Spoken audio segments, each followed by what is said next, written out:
Good morning, class. My name is Kristen. I'll be your teacher today, and we'll be talking a little bit about indoor air pollution. It's one of the leading causes of a lot of chronic diseases.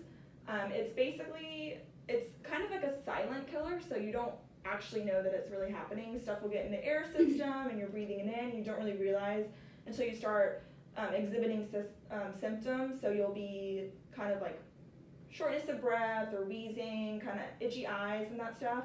But there's a lot of pollutants out there that you don't even realize that you're breathing in, and a lot of them are inside of your home. And sometimes they say that indoor air pollution is a lot more harsher than outdoor air pollution, just because it is a confined system and you're constantly breathing it in. But I'm gonna show you guys a short video about how to, it kind of gives you a background on indoor air pollution, and it lets you know a little bit about the history and some of the pollutants, and then we'll kind of open it up for discussion and we'll talk about what some of those pollutants are. So I'll go ahead and show it to you guys. Clean air is vital to good health. We take as many as 24,000 breaths a day and spend as much as 75% of time indoors. Yet, did you know indoor air can be 2 to 5 times more polluted than outdoor air? Watch on to discover how Philips can help improve your indoor air quality. Particles from factories, power plants and cars, or pollen from trees, weeds and other plants, as well as bacteria and viruses, are all harmful outdoor pollutants that are able to invade our homes, even with our windows closed. Inside, new furniture, paint and adhesives discharge harmful gases.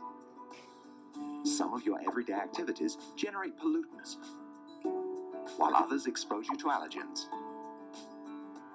A healthy humidity level is between 40 and 60%. High humidity promotes bacteria growth and worse, mold, which releases airborne spores, another common allergen. Low humidity means viruses can survive longer and spread more readily. The health impacts of poor indoor air quality are many. Pollutants and allergens enter our lungs and can trigger allergic reactions, whereas dry conditions can lead to dryness of throat and skin and increase the chance of catching a cold or flu. There are passive effects too, like restless, fitful sleeping, snoring, leaving us feeling tired. Vulnerable groups, such as children, the elderly, pregnant women, and people with conditions like rhinitis and respiratory allergies need to be even more mindful.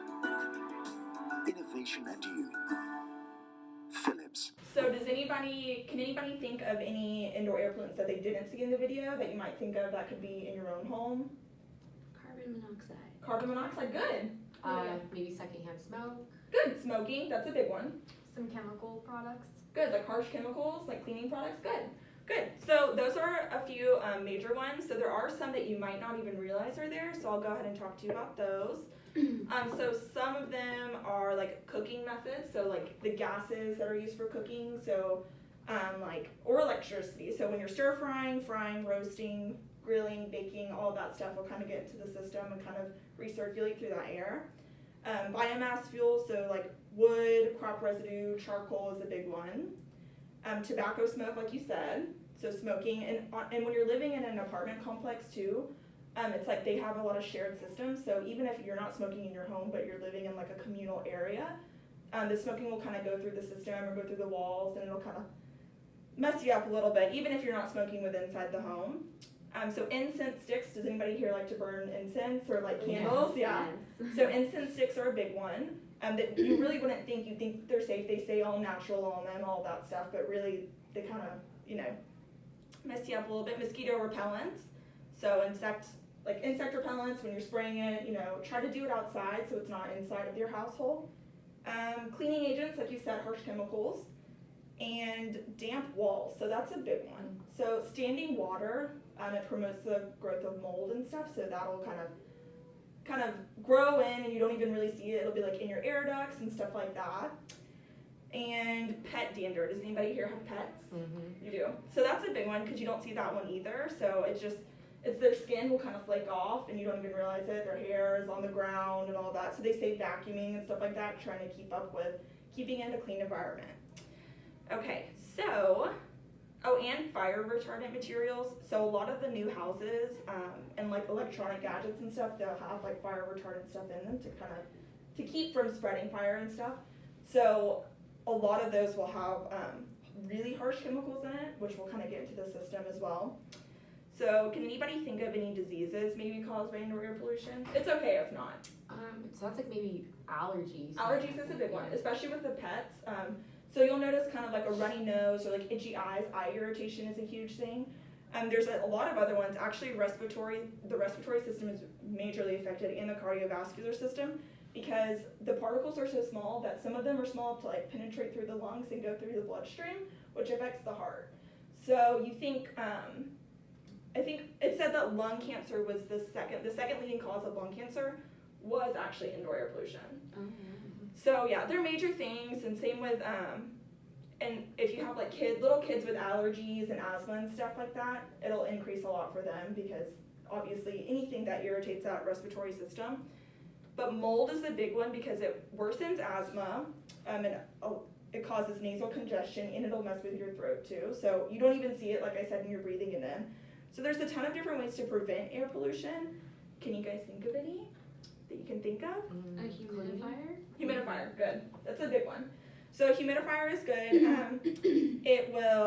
There's also, like I said, declaring your house a smoke-free zone. Even if, like I said, you're living in a communal area, like an apartment complex, even if you just try to like add a few plants in your home, plants are a big thing. They say that plants will filter it out and kind of like help keep the air clean in the area.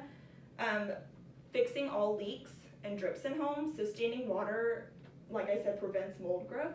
So you want to make sure there's no standing water anywhere inside the home. Making sure that all of your air ducts are cleaned out, checked regularly, changing your air filter monthly. That's a big thing too.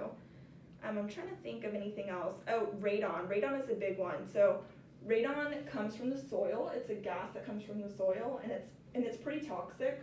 But it'll kind of build up over time. So a lot of homes that older homes with like basement and stuff, like at the basement, it'll kind of come through the basement and just like come up from there. So that's a big one. So just testing your home for radon. Usually they say like twice a year or something like that. I'm trying to think anything else. Pesticides, those are big when you like spray for bugs and stuff. And lead is found in a lot of older homes too. It's found in the paint and the pipes and stuff like that.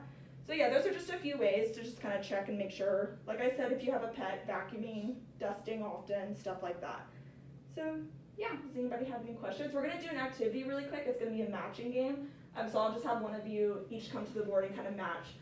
So these are the sources that where these indoor air pollutants can come from. So you'll just kind of match them to the source based on like what we talked on. And if you have any questions, I can walk you through it. Okay. So we work together? Yep, you can work together and kind of brainstorm, and then we'll just go up and do the matching. Alright guys, let's see, environmental tobacco smoke. D. That's gonna be cigarettes and exhaled smoke. Okay, D. so this will go to D. Good. Lead. Lead is Paint. paint, dust, and yeah. Does anybody know where lead is found? I know it says paint, dust, and pipes, but in older homes, newer homes, Older? Good. Maybe? Oh yeah, That's older. good. That's So right. like new paints and stuff wouldn't have Yeah, that so lead. you find them a lot in like component. the 60s, 70s and stuff like that, or even earlier on, like paint would have a lot of lead in it, but like kids were like licking walls and stuff, so Oh, yeah, so you so- replace the paint Yeah, and update mhm. it? stuff Okay, like that. biological contaminants. Mhm. Pet dander, mold, Good. mildew, and viruses. Good. Okay, organic chemicals. Cleaning products and disinfectants. Is it? Yeah. Okay. Pesticides. H.